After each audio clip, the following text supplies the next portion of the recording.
Good morning, good afternoon. Delighted to be with you today, even if it's virtually. So as our conference on Eurasia and global migration is really showing us, I think, the impressive richness of the field of migration studies for our region, I have decided in this presentation to try to kind of reflect on the place of Russia in Eurasia. And I use Eurasia, it's a very loaded term. And of course, I think we have to take that into consideration, that for many countries who see themselves in Europe, Eurasia is kind of pushing them back into the Russian fold. But what I'm interested here to do is to try to reflect on Russia's role, let's say, in its former Soviet space by trying to put into dialogue different bodies of literature, migration studies, post-colonialism studies, critical geopolitics, and memory studies, and see how they can help us making sense of the way we try to think what is Russia's role and place in the region, and which kind of knowledge can help us capturing all these evolutions of Russia's positioning in the region with more kind of nuances. So my first point is on the growing centrality of debates on post-colonialism in the region. They have been really growing these last years all over the post-Soviet space, and they are now, for example, also arriving in Central Asia, which for long didn't really had them as visible as you can find them in the Caucasus or in Ukraine, for example. And here I see three competing narratives, depending how the relationship between Russia and its so-called neo-abroad is formulated. You have a very kind of politically loaded and politically articulated, politically, let's say, deployed, operationalized vision of Russia acting as a neo-colonial power in its near-abroad. That's, as I said, a narrative that I think is more operationalized in the political space than it is in the academic space. The key element of this narrative is to, of course, put the countries that are victims or see themselves as victims of Russian neocolonialism in a kind of victimhood position, which I think is also creating some tensions in the narrative, because it's also not very useful politically to position yourself only as a victimhood and not as someone having agency. So I think there are tensions in this kind of Russian neocolonialism discursive line. A more classic, maybe less operationalized politically and more anchored in academic production, has been looking at Russia as a post-colonial country in Eurasia. Post-colonial country being different from neo-colonial country in the sense that it takes into consideration that Russia has to manage legacies coming from the Soviet Union, such as having some of its Russian, so-called Russian population abroad, having some economic dependencies with the region. And here I see a lot of great comparative approaches that could be done, of course, with comparing European countries in Africa. I always say that's the case of France-Afrique, that is the French influence in post-colonial Africa is really telling us a lot about the way Russia has been acting its near abroad. And I think that's that should be a growing body of literature forthcoming, hopefully, in the years to come. And then a third vision is to say that Russia has a post-imperial identity. So post-imperial not being post-colonial, right? Post-colonial look more at the impact of Russia on the near abroad. Post-imperial look maybe more an inner forward looking on Russia's self-perception as moving from an imperial identity to what could be potentially a nation-state identity and being maybe stuck between the two, or if we don't want to have this kind of transitology narrative, just Russia coming up with something that wouldn't fit the classic post-imperial or nation-state framework. So you see three kind of competing narratives that try to discuss what is Russia's relationship with its near abroad around notions that are coming from the colonial / imperial experience. And I think here also a lot of things should be done about when do we want to use colonial, when do we want to use imperial. I think in the Russian case, that kind of brings a lot of nuances. So what I'm interested here is doing is to try to put together some of the spatial representation that we have of Russia and the region and this interpretation of the imperial experience. And I see two kind of key elements I would like to articulate here. The first one is the kind of in-between status of the region.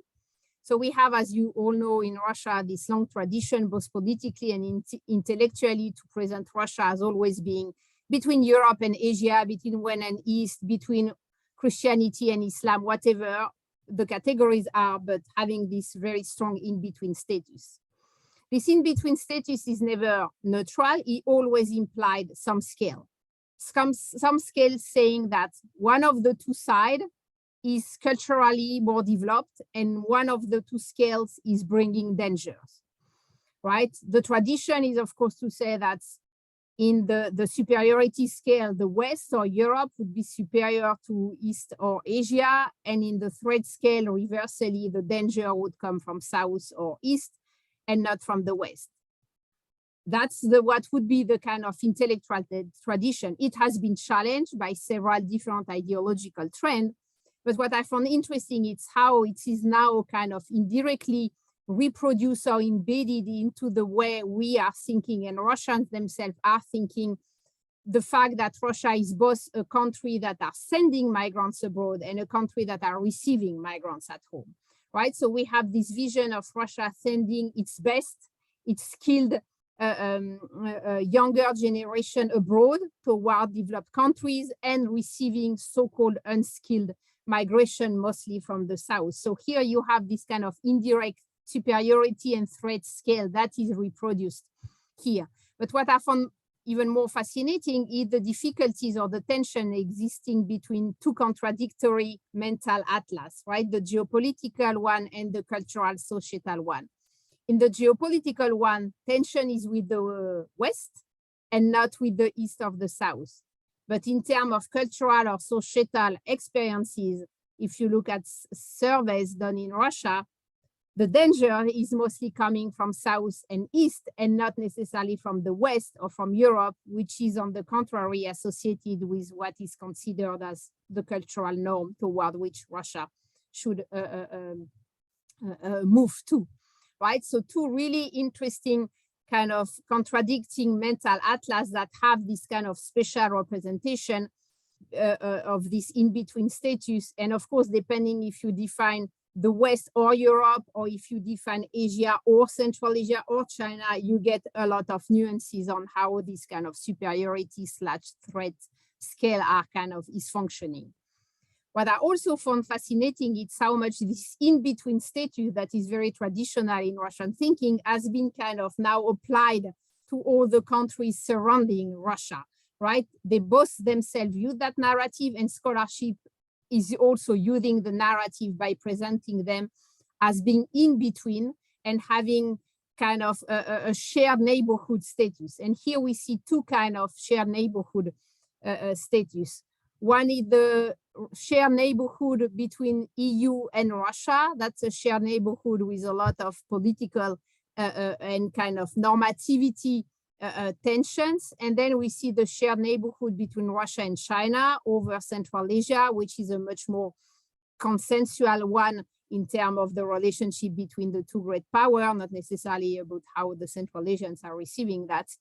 But so it's interesting here also to see that this kind of imaginary mental space of Russia between East and West has been reproduced in kind of two shared neighborhood, one that has tension with the EU, one that is more peacefully managed with China, and that is kind of reproducing this kind of geopolitical mental atlas, but with a lot of this cultural tension, as I was saying. And also here you can add the kind of migration direction that are also kind of combining.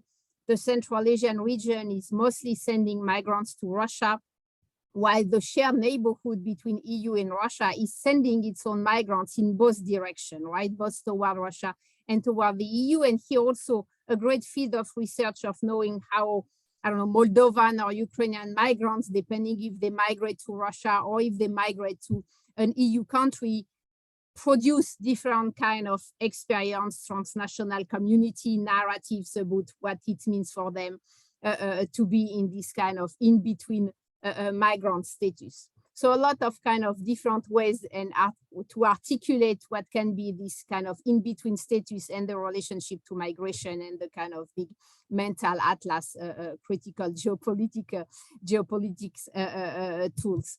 The second notion that I found really interesting is to try to see which kind of empire was Russia. And of course, it's a very broad question. There have been really great work done on that. And depending how, if we want to include the Soviet Union in the kind of imperial experience of Russia, or if we consider that it should be kind of categories on itself, that changed the perception.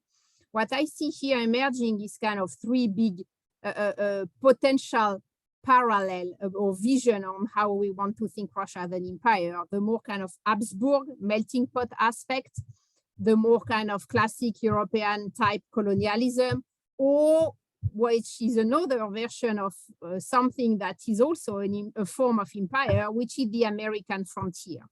And I think the three narratives were existing in Russia in the 90s.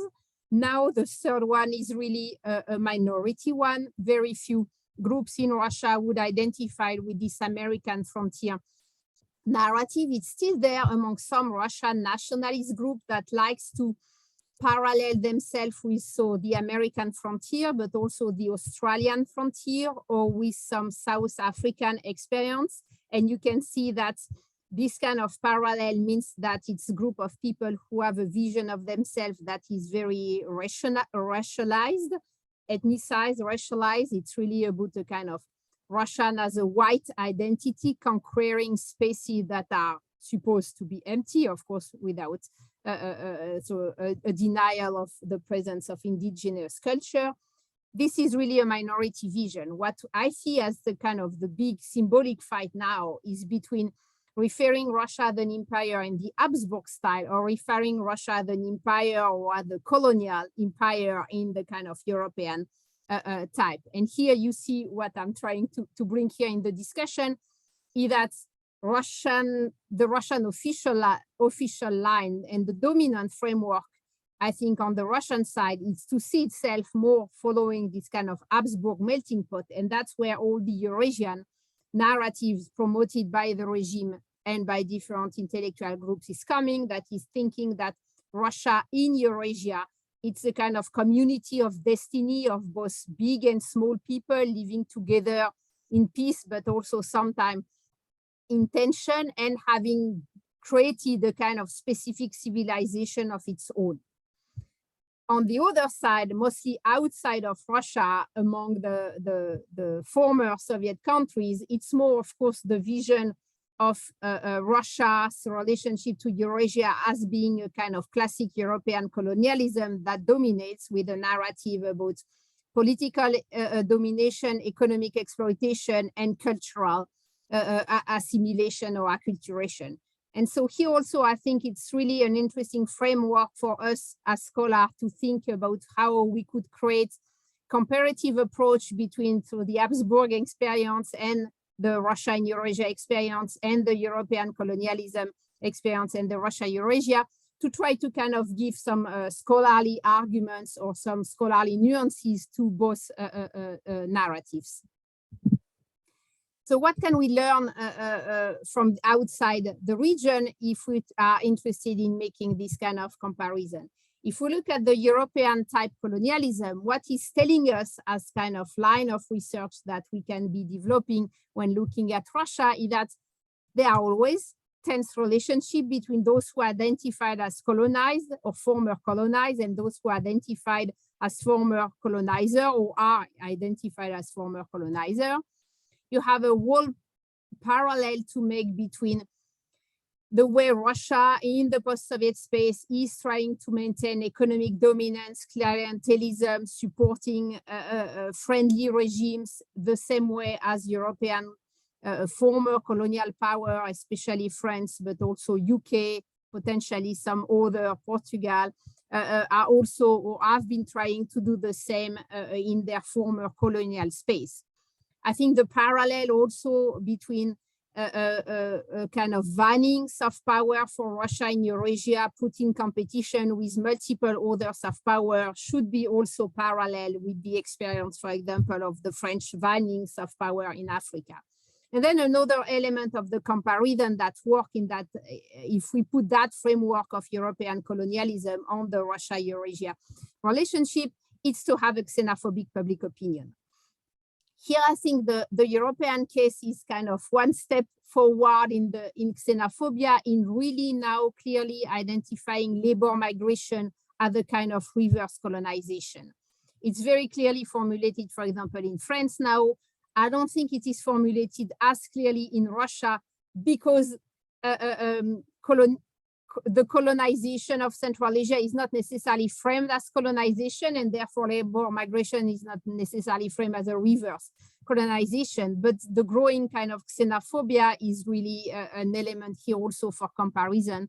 And I think we have a growing body of research that try to put this kind of European post-colonial situation and Russia's relationship to its migrants in parallel. If we look more at the kind of Habsburg melting pot comparative framework that we could apply to Russia, I see here also a lot of comparison. I see a common illiberal backlash. By illiberal backlash, I don't mean necessarily the kind of authoritarian structure, because what we have in Russia in terms of political regime, what we have in Hungary, in Poland, it's still very different of nature and scale. What I mean by illiberal backlash, it's a growing part of the population of both Central Europe and Russia, thinking that the model that is identified with liberal Western Europe, that is a kind of multicultural, post-national, multilateral world community, is not seen as so obvious. And what is seen as the most obvious, it's a much more classic framework of nation state with strong nation state sovereignty and with a much more homogeneous cultural identity that is not a kind of majoritarian national identity that is not giving rise to a minority, be they sexual or ethnic. And that, I think, here also a lot of parallel to do between what is happening in Russia and globally in Eurasia and what is happening in Central Europe. Then we see also linked to that this kind of rise of conservative values instrumentalized by the political authorities, but also growing from kind of more grassroots movement as a kind of glue to recreate a national identity that is received as getting atomized and segmented. Also the feeling of belonging to a regional or civilizational identity. So in Russia, of course, in the framework of this Eurasian narrative, but in Central Europe, also a revival of this idea of Central Europe as a unity, as a region that has a specific kind of cultural elements that would make separated from other parts of Europe. And then both Central Europe and Russia sharing the narrative that they are representing the real Christian old-fashioned Europe against a depraved, morally corrupt, Western, too liberal Europe. So here I think you see, depending if we want to move toward the European type colonialism framework of the Habsburg melting pot framework, I think they are just great venue for research in comparative approaches that really is telling us a lot about the way we could be rethinking Russia's relationship with Eurasia. My last point is about memory studies contribution. And I think one of the key here also venue for research for our region is connecting memory studies and migration studies. They are both really growing for our region. There are wonderful work done on both sides, and I think would be really great to now see them kind of interacting. It's really important to now, I think, move beyond the study of, official rewriting of national history and what is said in textbook. It has been relatively well studied for all the post-Soviet region. What we are really missing still, it's more the kind of the family memory transmission, the memory transmission that are more kind of informal, not top-down, organized by the state, but that are more kind of grassroots, bottom-up, the role of popular culture in framing memory issues, and that would give us probably great clue into these two kind of broad framework of Habsburg versus European colonialism that I was presenting before. It would help us also either confirming or on the contrary denying this kind of existence of two different shared neighborhoods, that with one being more conflictual, the other being less conflictual. It would tell us also how migration is reshaping the memory of the Soviet century, how migrant families are receiving narratives about the Soviet past or about the links of their country with Russia in a different way, how memory politics in Russia is shaping the relationship to migrants, how the birth of transnational communities are also kind of modifying the way people and collective groups are thinking or developing memories. So here also, I think a huge field that is that will be developed in the years to come, and that I'm sure this conference is already in several panels have this kind of dialogue between memory and migration studies. My last point, and that's my conclusion, what you can see here is this visualization of the World Value Survey of 2015, the sixth wave that is, as you may know, looking at a lot of different countries and trying to put them on two scale, one being survival versus self-expression values, the other one being traditional versus secular rational values. We can discuss, of course, of the relevance of this notion, but the map is great because it's showing us, and if you look at the previous maps, you can see how much Russia has been slowly but surely moving to the right and to the center. That is moving to becoming a normal country, normal here with quotation marks, being defined as continental Europe. You can see Anglo-Saxon Europe and English-speaking world is really on the other side of the map.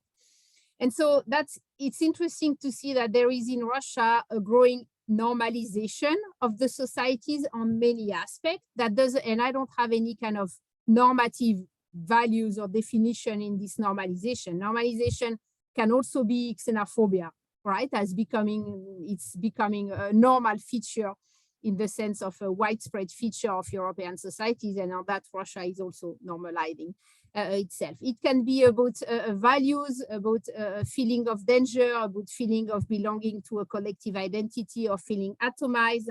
And so what I wanted to say in bringing that element in the picture is that I think migration studies, post-colonialism studies, and memory studies, they really have the potential to kind of stop or slow down this old tradition of othering Russia, of always looking at what makes Russia specific, different, unique, and on the contrary, are trying to create the comparative framework that tell us that Russia is a normal country, and the relationship of Russia to its neighboring countries can be really studied in parallel with many things that have been happening in Europe or in Latin America on the way a post-colonial world is developing, post-imperial identities are developing, on how migration are reshaping this kind of regional identity framework. So I think it's a great contribution to some discipline that tend to